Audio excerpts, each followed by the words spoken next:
Che, hablemos, un podcast para subir tu nivel de español. ¿Empezamos?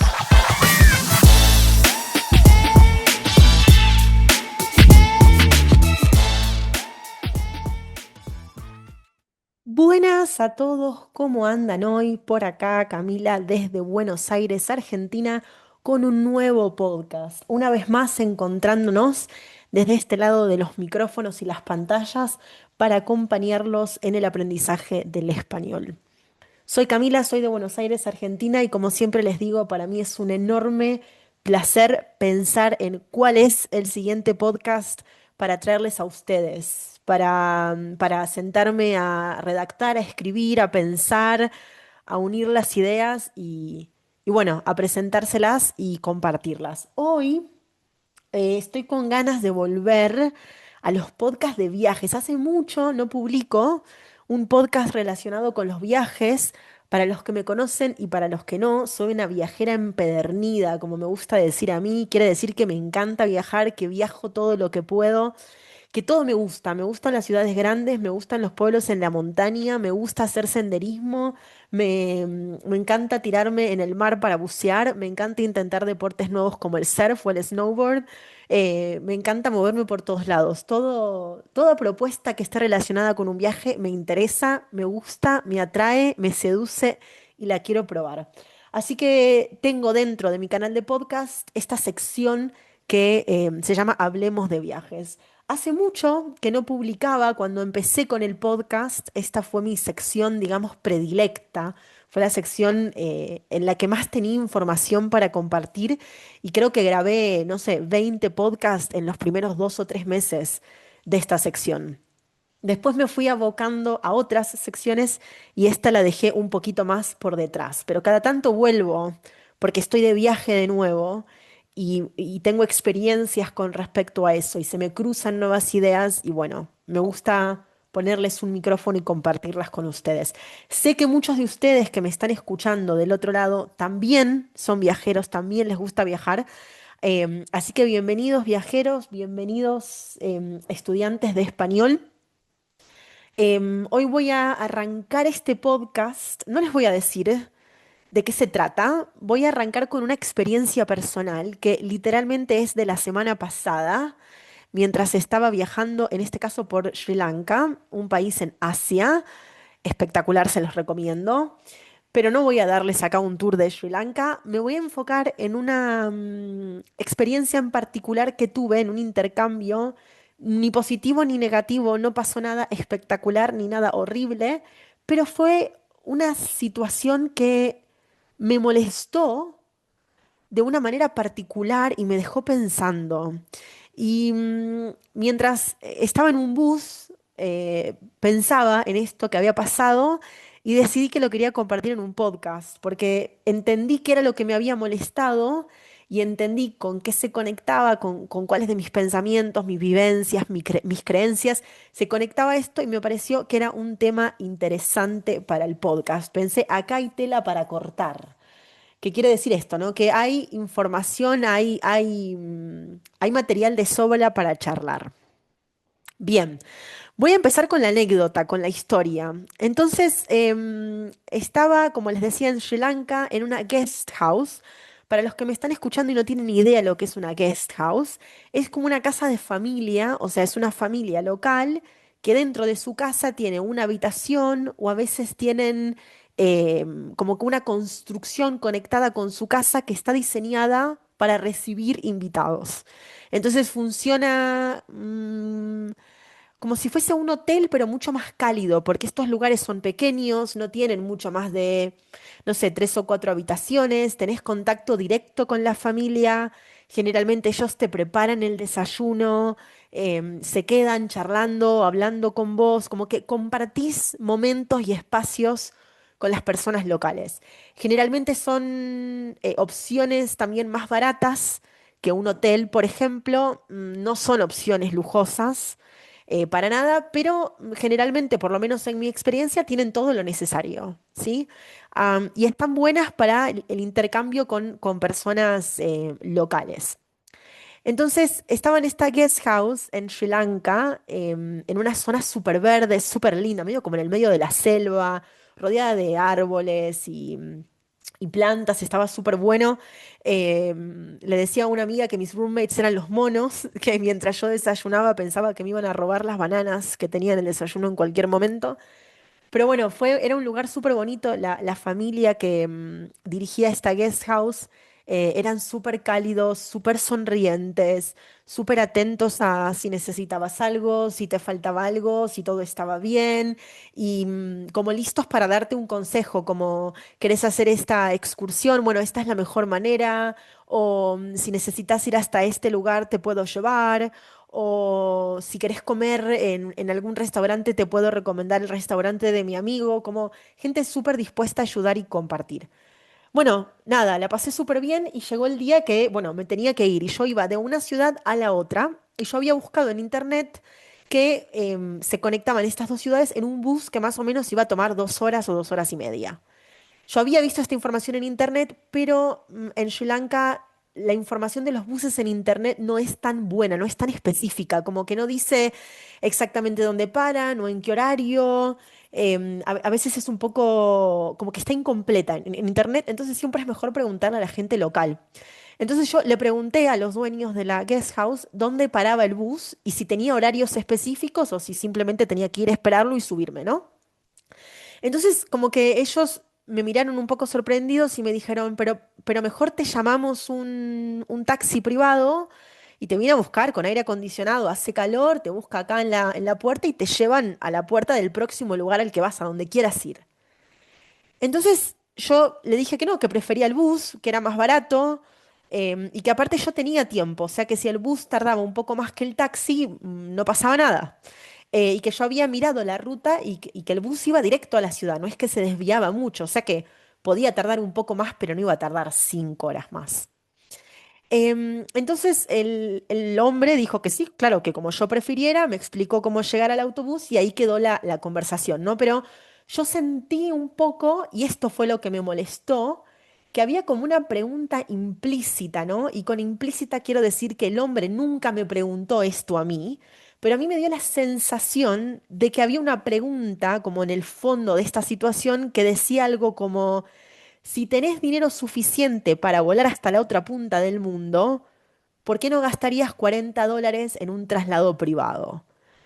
Entonces, lo primero que se me cruza en mi mente es, no soy una turista millonaria que viaja y gasta sin mirar la cuenta del banco, porque esa no soy yo. Obviamente no le dije esto al hombre porque entiendo que él tuvo la mejor intención conmigo en su consejo o en su experiencia, ¿no? Que tiene que ver con lo que experimenta con otros turistas. Yo no dije nada, me fui todo súper bien, la experiencia fue increíble, me tomé el bus, en 2 horas llegué a la otra ciudad, todo salió impecable, pero esa escena abrió una conversación un poco más profunda en mi mente sobre qué tipo de viajeros somos, cómo nos ven y qué buscamos realmente cuando empacamos las maletas o como decimos en Argentina, cuando armamos las valijas.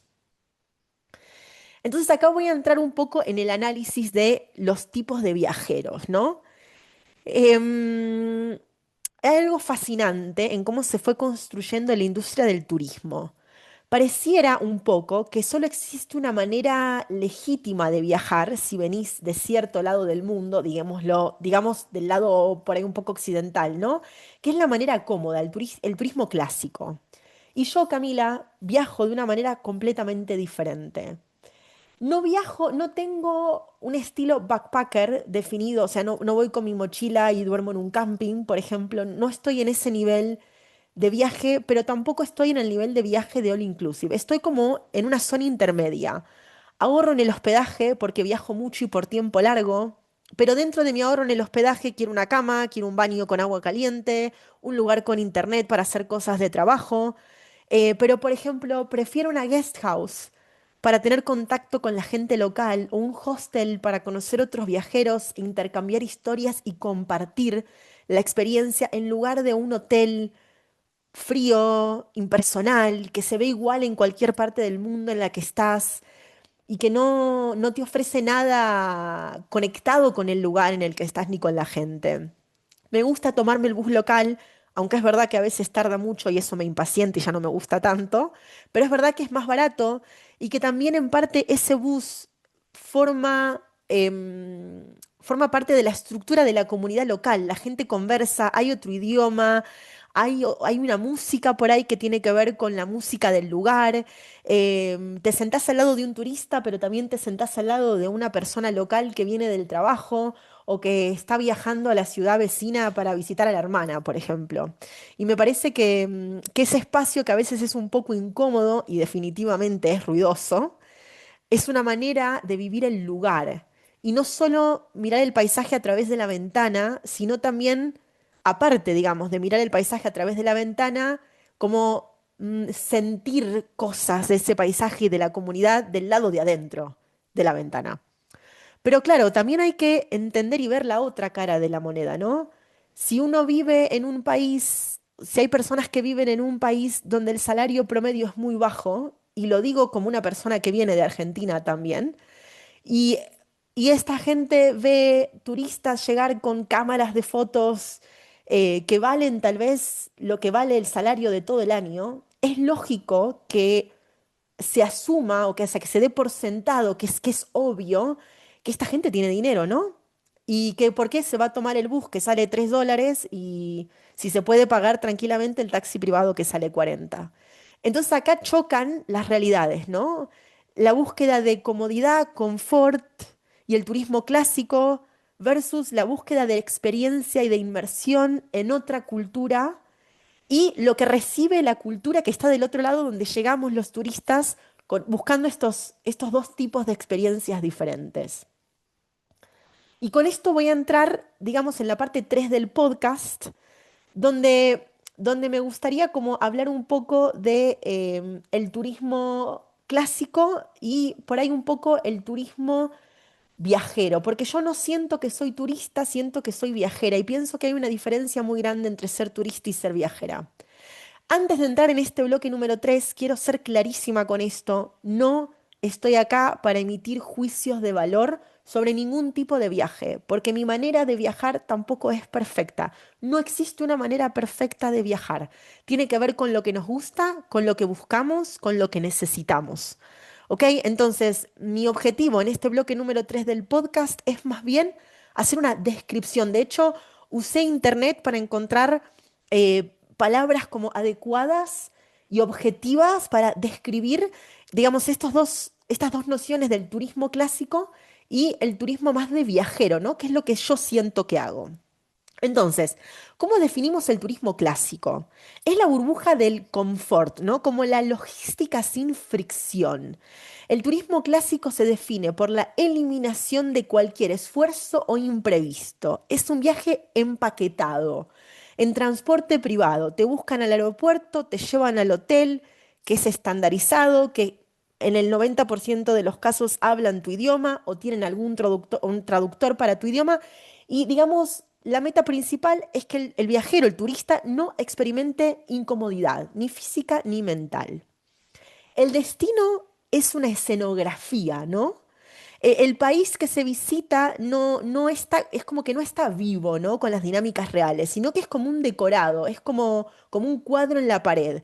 Se visitan los monumentos, las playas, esto que está en la lista de cosas que tengo que hacer y las voy tachando como el checklist, ¿no? Y tengo la foto que asegura que yo estuve en esa playa, porque si no tengo la foto es como si nunca hubiera ido, ¿no? Y digamos que el entorno, la escenografía se consume, es como un producto local, es como comprar un helado o un café. La asimetría de la relación entre el cliente y el proveedor también es una característica. En el turismo tradicional, el contacto con los habitantes locales generalmente está exclusivamente medido en una transacción, ¿no? Como el camarero en un bar, el chofer del auto, el recepcionista del hotel, el guía del tour.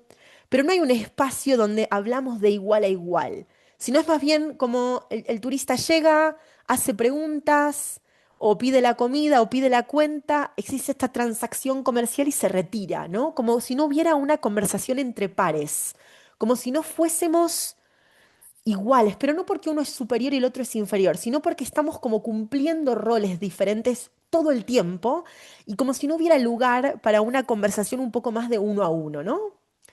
Y la cuarta característica es la exportación del estándar occidental. que es un tipo de viaje, y esto me parece súper interesante, que busca llevarte lejos de tu casa geográficamente, pero asegurándose de que no tengas que adaptarte a la cultura local. Por eso el menú del hotel tiene comida internacional, ¿sí? Y tiene desayuno continental.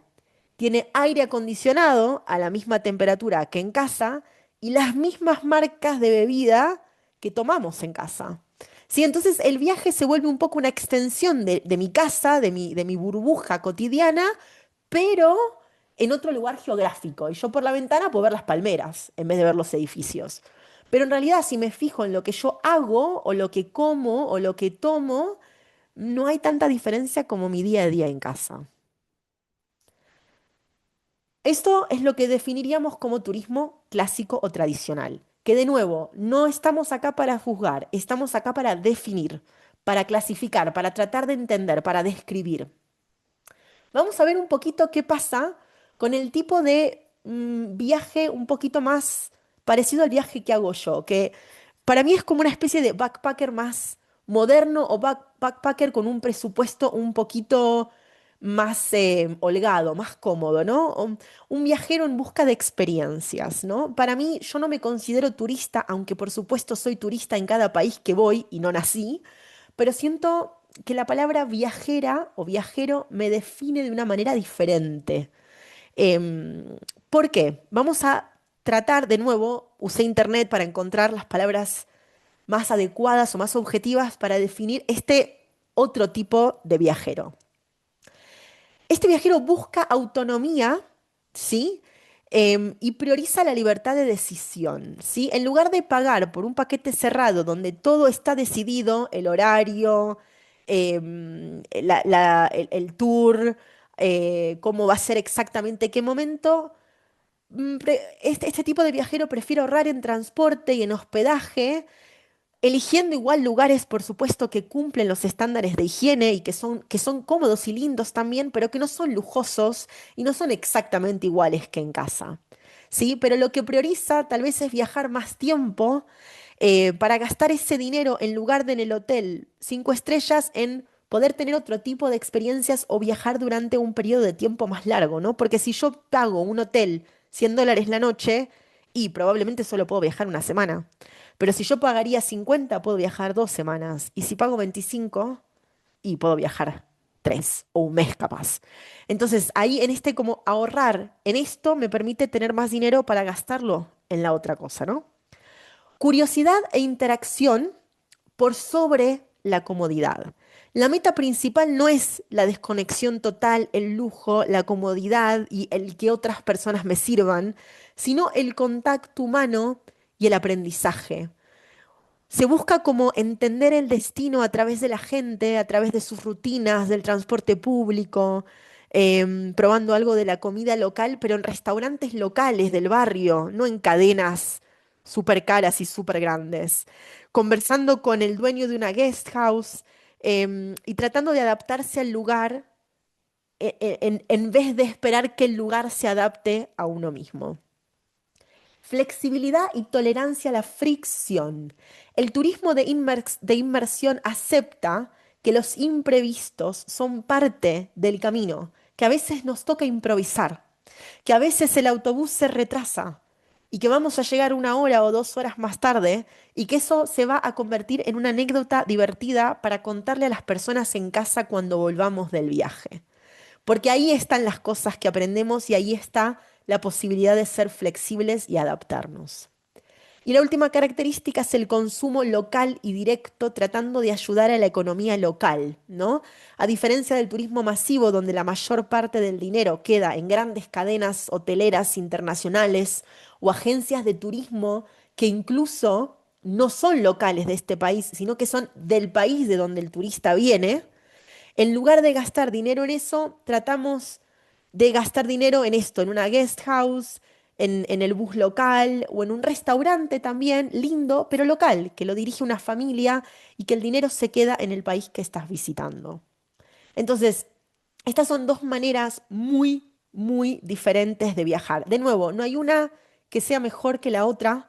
No quiero teñir con mis propias opiniones El podcast, estoy haciendo todo lo posible para ser objetiva y simplemente descriptiva. Pero sí, a veces me pasa como viajera y en realidad no a manera de crítica, sino como que me pone un poco triste por ahí. No sé si me decepciona, porque la decepción tendría que ver con mis propias expectativas y no sería justo. Pero me parece un poco triste que a veces hay personas que van a un país que tiene miles de años de historia y tiene gente fabulosa para intercambiar experiencias y hay comida local en los mercados y a veces hay una realidad compleja, social, pero de la que podemos aprender. Pero en realidad hay personas que solo pasan 10 días en un hotel, en las mismas cuatro paredes, en la misma playa, comiendo la misma comida que en casa. Y como que hay una enorme pérdida en la posibilidad de crecer y de ponerse un poco vulnerable y de flexibilizarse. Y eso en realidad me pone como un poco triste. De nuevo, no quiero hablar ni de expectativas, ni de críticas, ni de decepciones, pero sí pienso que si uno tiene como la posibilidad de viajar y si junta el dinero, a muchos nos cuesta pagar los viajes, digamos, digamos, no nacimos con dinero para viajar, sino que lo creamos, trabajamos y decidimos invertir en eso, como que esto también sea una experiencia de vida que nos permita crecer y expandirnos, me parece que está bueno, pero un poco en el mundo del consumismo, ¿no? Nos vendieron que la idea de viajar es también esto, justamente un acto de consumo, donde uno compra un destino, consume las playas, exige, demanda un servicio. Y entonces como que el viaje se transforma en eso, ¿no? Como en una forma más de consumo, como ir al supermercado y comprar un kilo de uvas o un paquete de café, bueno, también compro un viaje. Y eso a mí personalmente, y acá sí se me mezcla un poco lo que siento, me pone triste. Me pone triste porque creo que viajar es una manera espectacular de crecer, aprender, intercambiar y expandirnos. Entonces, y para ir cerrando, me gustaría como, no sé si decir una reflexión, pero escribí acá como un párrafo que me gustaría leer. em, un poco como invitarnos a en qué vamos a pensar la próxima vez que empaquemos la maleta, ¿no? O como decimos en Argentina, que armemos la valija. Así que escribí este párrafo y dice así: elegir la incomodidad de vez en cuando nos exige bajarnos del pedestal de consumidores, nos obliga a pedir ayuda, a hacer mímica cuando no hablamos el idioma local, a equivocarnos de parada en el autobús y bajarnos en el lugar incorrecto, a adaptarnos a un país diferente y no exigir que el país se adapte a nosotros. Nos vuelve humildes, pero sobre todo habilita el intercambio. Nos abre la puerta a conectar de verdad con quienes tenemos enfrente. Porque seamos sinceros, ¿para qué viajamos? Si viajar es solamente buscar una playa idéntica a la del año pasado, pero en otro uso horario para desconectar la mente, está bien, se entiende y es respetable. Todos necesitamos descansar. Pero si el viaje se reduce solo a eso, nos estamos perdiendo la mitad de la magia. Viajar podría no ser únicamente una vía de escape, podría convertirse en una oportunidad para crecer, para transformarnos, para incomodarnos un poco y volver a casa con algunas ideas nuevas o sensaciones diferentes. Al final del día, no se trata de cuánto dinero tenés en la cuenta bancaria, se trata de la postura con la que cruzás una frontera. ¿Vamos a un lugar a consumir su superficie dentro de una burbuja de confort? ¿O vamos dispuestos a dejar que la realidad del destino nos atraviese, aunque sea por un ratito? Capaz estaría bueno hacernos esta pregunta la próxima vez que armemos las valijas. Y con esto, damas y caballeros, estudiantes y viajeros y viajeras, voy a cerrar el podcast de hoy, que les recuerdo empezó con una pequeña experiencia que tuve la semana pasada, por supuesto, mientras estaba de viaje. Mi nombre es Camila, soy de Buenos Aires, Argentina, soy viajera, viajo todo lo que puedo y también soy profesora certificada de español. Y esta línea de podcast, toda esta propuesta de podcast está exclusivamente diseñada para acercarme a ustedes desde este lado del micrófono y ayudarlos a crecer, a mejorar su nivel de español y, ¿por qué no?, a compartir también un poco de nuestra mente, nuestros pensamientos y nuestras experiencias de vida. Les mando un abrazo desde este lado del mundo y los espero en el próximo podcast.